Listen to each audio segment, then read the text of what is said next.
Hello and welcome to my YouTube channel.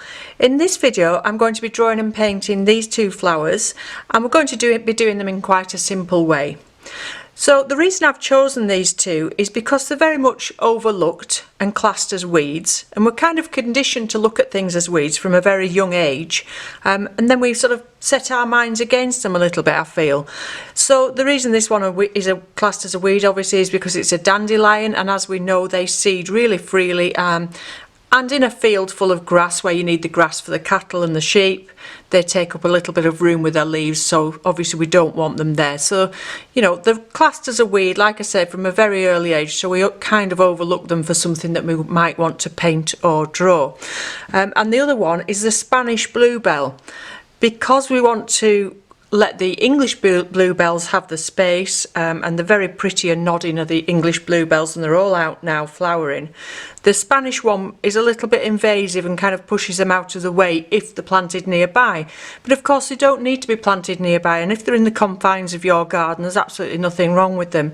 They're very different to the English bluebell. The English bluebell, like I say, tends to nod, it bends over. You'll see that it arches over like that, whereas this is a very strong, sturdy stem, and it stands quite proudly upright. If we look at it actually now, thinking about it, it's very, very similar to a hyacinth with that strong, straight stem and the bells coming off either side, just a less compact type of hyacinth really. And before you paint anything or draw anything, just take a little bit of time to observe each part of it.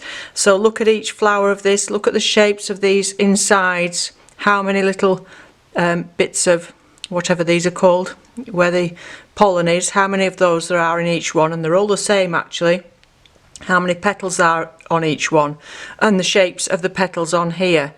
Now a good thing about choosing these two together is that this one is a little bit on the orange side of yellow, and this is a little bit on the lilac side of blue, so they're not very far apart from being on the opposite side of the colour wheel to each other, which is going to make the colours pop against each other and make a dramatic painting if we just stick to a few simple colours of those lilacs, blues, yellows and oranges, and that's going to make a complementary colour scheme that's going to be quite vibrant.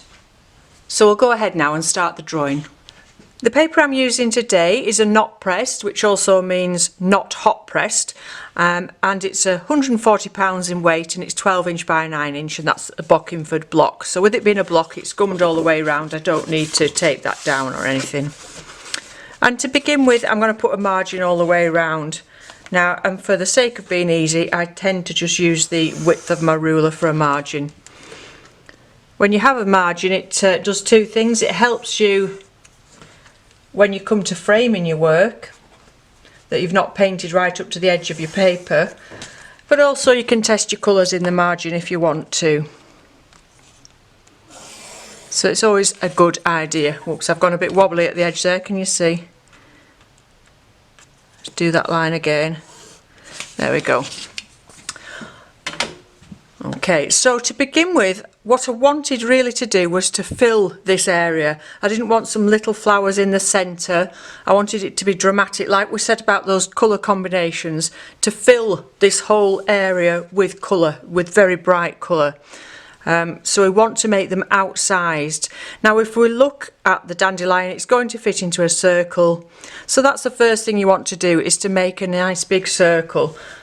And I'm going to put that up here somewhere. And then if we look, we've got a centre to that, and then actually we've got a more compact area where all these little seeds are, and then a much more open area. So what we want to be drawing is these gaps in between the petals as well. And if we look at the petals, look at the shape of them, they're quite angular, they're quite straight and very geometric, unlike a lot of flowers, and there's a lot of them, so this is going to take a while. So with your pencil you might not want to do every single petal, because you might find it easier just to pop those in with your pen afterwards. So have your flower with you whilst you're working. Look, so these are coming towards us, got some going away, radiating from that centre, and these have got like little seeds on the end. I'm not going to put all these in now whilst I'm talking. I'll do that more with my pen, but if we just look at the edges of those petals here, they're quite serrated, they're quite oblong.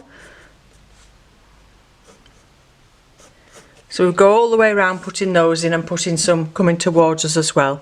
I won't go through the whole drawing process, I'm sure you'll find that a little tedious if I did. So with this one, you might want to do just single flowers, or you might want to do the whole thing. Like I say, the idea is that we're going to fill this whole paper with drawings. So you use the dandelion more than once. I might do it on its side as well over here. But for now, we'll look at this, and I'm going to put that little bunch, can you see at the top? We've got that little bunch of ones that are yet to open. Right to the top of the paper there. And then this one's facing me, so we're seeing the end of it. And then you see the lines going down.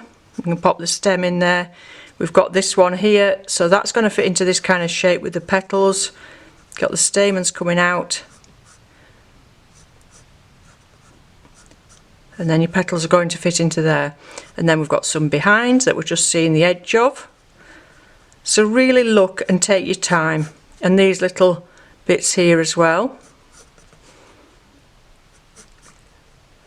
But don't forget, we're trying to make it very big, make each one bigger than they are in reality, to make it easier to paint afterwards and keep it quite simple. Okay, so again, I'm not going to draw the whole thing, I'm just going to give you the idea. What we're going to do is fill the paper, so we could go all the way down with that, and then we'll perhaps put some on the side, like I said. So we'll perhaps put a dandelion on its side, maybe here. Nice and big, and don't worry if this is bigger in relation to that. This is an illustrative thing. It doesn't have to be necessarily correct. It's more of a you know, a fun design rather than a realistic painting. You can imagine maybe doing a wallpaper design or something like that. Just looking at the shapes. So the way that this little bit here cups the whole thing, and they've got these green bits going around. And then you're going to fit your petals into that shape. So these guidelines are handy to have. So I've got two very big dandelions there. It might be quite nice to do one of these much bigger, so we'll do that facing us completely. And actually what we'll do is we'll use that margin to cut off part of that and have it sort of coming over the edge of the paper there. So you've got the centre. And look how they're turned over at the edge here. That one's turned over.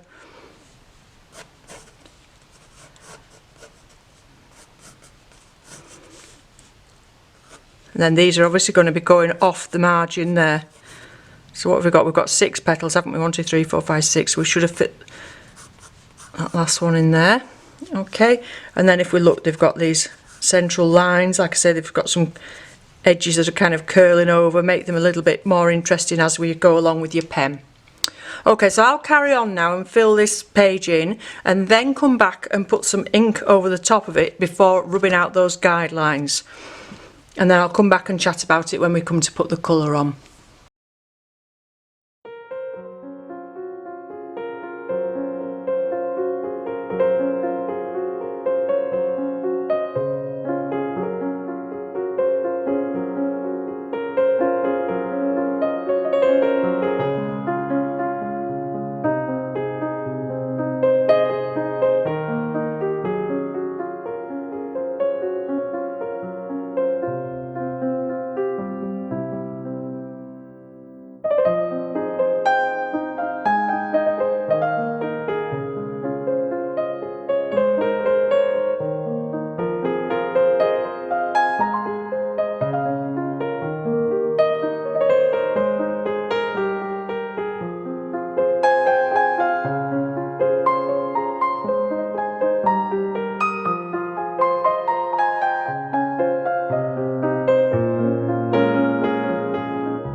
Okay, so once you've finished doing your ink drawing, you want to get rid of those pencil lines. Just let your ink dry for a little moment before you do that.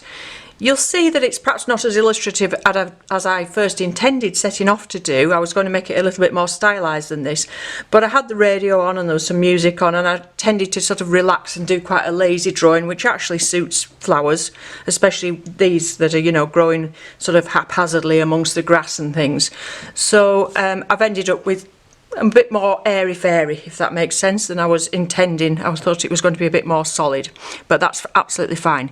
So you do it how you want to do it and suit your style, but fill the page, make it nice and full. So I'm just going to wet the paper before I do anything else with a nice big brush. So this is a 1-inch flat brush, and whilst I've been doing that, I've made some colours up. Don't worry if you've not got the same colours as me, just use what you've got available to you. Like I said, we'll look for those nice yellows, mauves and blues, but whatever you've got available, and I've got a little bit of green there obviously as well for the stems and things. But I'm going to keep this really light and really watery because the petals are actually transparent on most flowers. So we don't want that colour to be quite so solid, we want the light to look like it's shining through them. And because it's a spring summer thing, we want it to feel light and airy, we don't want it to feel heavy and solid. Okay, so to begin with, I'm just going to get a nice big brush and pop the colour. Now if we look at this, it's more yellow on the outside and more orange in the centre. So I've got the cadmium, I'm going to pop round the outside. In fact, you can go over the whole thing, that's fine, and do them all. So there's that one, there's one here. This has also got a lot of green on it because this end part here is green, and the same with this one. But I'm not actually colouring in each petal, I'm just going over the top at this stage. So there we've got that yellow.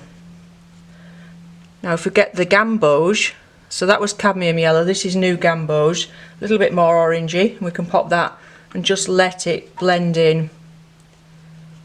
So we've got a couple of different colours going on, and we'll put more on top once that's dry. So we'll leave those for now. Just make sure your paper's not drying out too quickly. Make sure that's still damp, especially if it's a hot sunny day where you're working. And I'm going to use a slightly smaller brush, I think, for the blues. So again, we've got, it's both blue and mauve, so I'm going to just mix the two on the paper, just put it where the flowers are. And these little bits of, I don't know what you call them, these little things are, these here are also coloured mauve. So because the paper's nice and damp, that's just going to bleed out and look really soft. Can you see how it's moving here? And don't worry where the colours are touching there. Your blues and your yellows together are just going to make a nice green. I think it's drying a little bit more down this end of the paper than it is up here, so I might just re-wet that in a moment.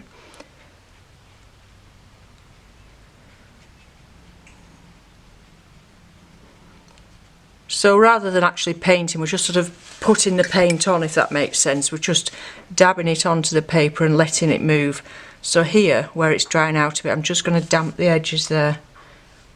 But that's with a very lightly damp brush, not with a wet brush. Don't be introducing extra water. Okay, and I'm going to get the mauve. So this is a Windsor Violet. That one was a cadmium blue. Like I said, it's not a problem. What colours you use what you've got available. I don't want you worrying about what colours you may or may not have. Colour's very subjective anyway, so it's kind of for us to decide which colours we want to use in our own artworks. I did actually recently do a little poem about a dandelion. I may have done one about a bluebell as well, I'm not quite sure. So if you do want to go over onto my Instagram poetry account, I've got two Instagram accounts, one for my artwork and one for my poetry. There's a little poem there, but I might put it at the end of this video actually for you to see. Okay, so you can see how they're moving really nicely out into the paper where the paper was damp, and we're getting all these lovely effects. So don't hurry things along at this stage, just let them do their own thing with that damp paper.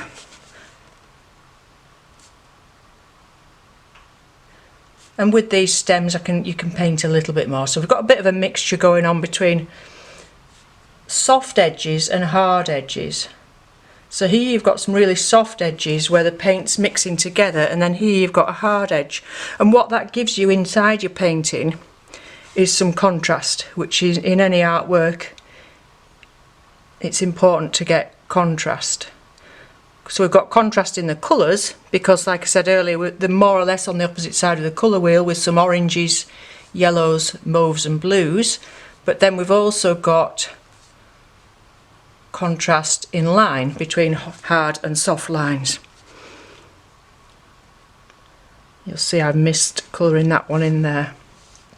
So if you did end up with a much more stylised drawing than I have, you might want to stick within the lines a little bit more and not let it be just as loose. But like I say, I wanted this kind of light touch with the paper shining through and the colours staying quite transparent. So I missed out doing these little, I don't know what they're called, these little bits on the bluebells. It's like a little case that was over them before they came out, I think.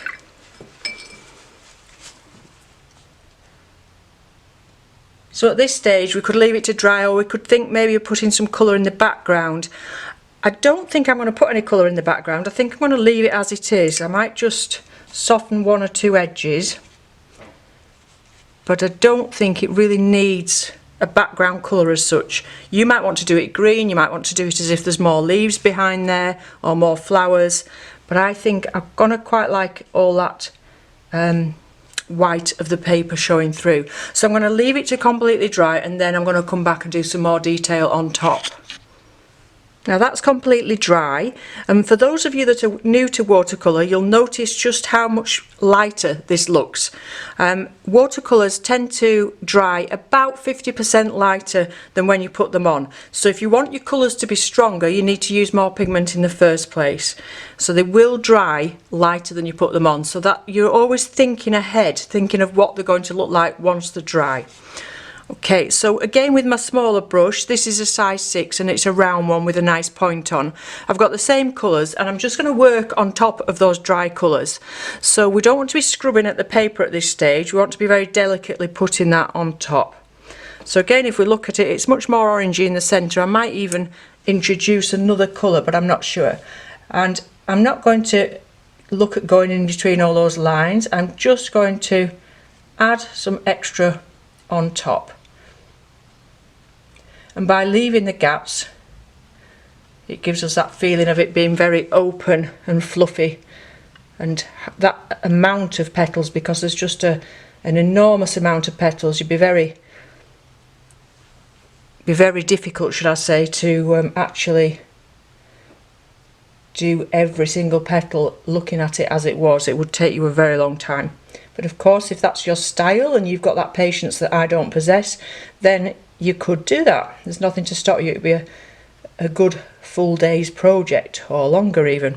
Okay, so I've gone to the cadmium now. Again, I'm not worried about whether I go outside those lines or not. We're just getting that impression. And with these, I'm not going to go over that green. I'm just going to go over the yellows very, very lightly. We're just seeing the side of it there. And the same with this one. I rather like these two, looking at them on the side, because you get all these lines here to draw. Makes it quite an interesting shape. So do get hold of your flowers, pick them up, turn them around and have a look at them from all directions, because sometimes the backs of flowers can be just as interesting as the fronts. So I'm leaving those quite abstracty really. I think that's probably enough. And we'll go on to some of these bluebells. So with these, the lighter in colour down the edges and then slightly darker in the centre. So I'm just going to quickly go around, keeping it nice and loose. Just picking up one or two of the shapes. but not overthinking it and making it too complicated. But do have a smallish brush, don't be trying to do this with your great big brush that you set off with. Again, this will be drying lighter, and the difference between this and the paint underneath won't be as obvious once it's dried. Be a little bit more subtle. So we can get the purpley one and do that line down the centre there, and they're quite dark in the centre where here, where the light isn't really getting to that centre as much.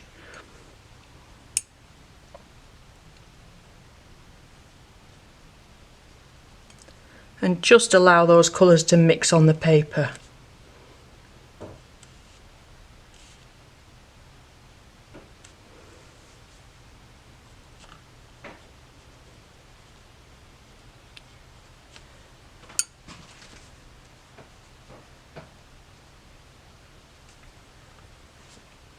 Okay, again it's darker in the centre there.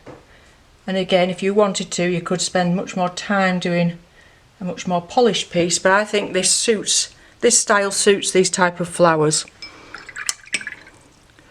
Okay, so what I'm going to do now is, whilst that's still a little bit damp, is I'm going to move that out of the way.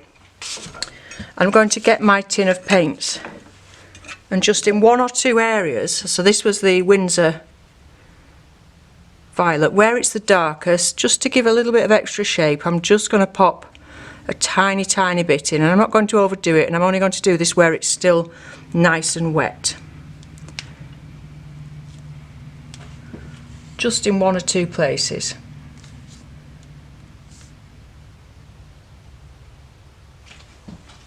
To give us a little bit more variety.